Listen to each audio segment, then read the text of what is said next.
We're going to start by making an interesting squiggly line across our paper.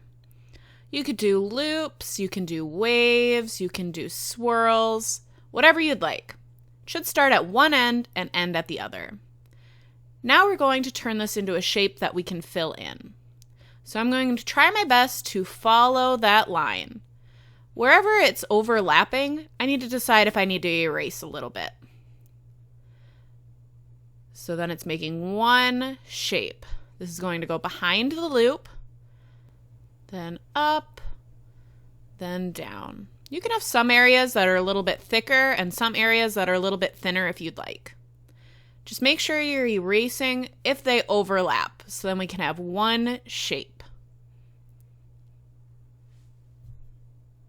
Double check that it's just one shape. The only spots that it should stop are if they're going behind your line.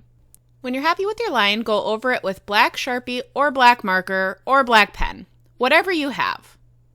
Once you're done going over all of your lines, make sure that you erase any pencil lines that are poking through. Now we're going to make a rainbow gradient. Remember, a gradient is something that goes from one color to another or from one value to another. Today we're going to be going from one color and one value to another color and value using our primary colors. The primary colors are red, yellow, and blue. And remember, I said we're going to be making a rainbow gradient. So we need to use these three colors to make an entire rainbow. So we're going to start by pressing down really, really hard with the red and lightening up pressure so it changes to a lighter value.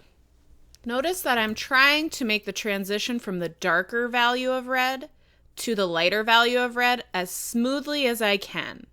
You can't see exactly where it's transitioning. It's going from dark to slightly less dark to lighter until it blends all the way out. Now that we have red in our rainbow, we need to move on to the next color in the rainbow, which is orange. And we get orange by mixing the primary colors red and yellow together. So I'm going to layer that yellow over some of the red, and it's going to make an orange color. Then I need to keep pressing down really, really hard so I have an area for my yellow. Then I'm lightening up pressure to make that gradient for the yellow. Then our next color is going to be green, which we get by mixing in blue on top of the yellow. Now, because yellow is such a light color, you need to be very, very light with the blue. If you push down too hard on top of the yellow, it's going to look mostly blue, which we can always fix by adding another layer of yellow on top. Then we're going to push really, really hard for the area where we're going to have blue and lightening up that pressure as we go out. Now I decided that my green wasn't super, super green, so I went back and added another layer of yellow. Now I'm going back to my blue, making my dark area dark, and then I'm going to start making my gradient, lightening it up as it goes out. I'm getting ready to start my last color in the rainbow, which is purple. To make purple, we need to mix together red and blue. So once I'm done here, I'm going to add a layer of red on top, and it'll start turning purple. Once I'm done with my purple, I'm going to start my rainbow over again. So I'm going to make a really dark area for the red and blend it out and get it ready for the next color in the rainbow. Keep repeating this over and over again until you have the entire line all colored in with a gradient.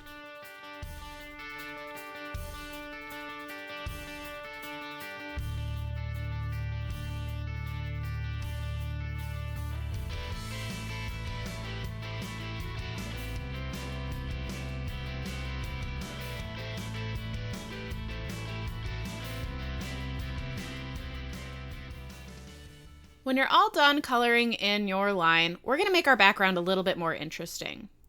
We're going to add different patterns and designs to it. So I decided for my pattern that I was going to make kind of an outline for mine and then fill in with different things that I thought of. Lines, circles, dashes, whatever you'd like. Once we have our line all done in pencil, we're going to go over everything with a black Sharpie, a black marker, a black pen, whatever you have. Then we're going to fill in certain areas that we want. This is what's really going to make our colors that are inside of our line, the rainbow gradient, really pop. So we're only going to be using black, white, and gray.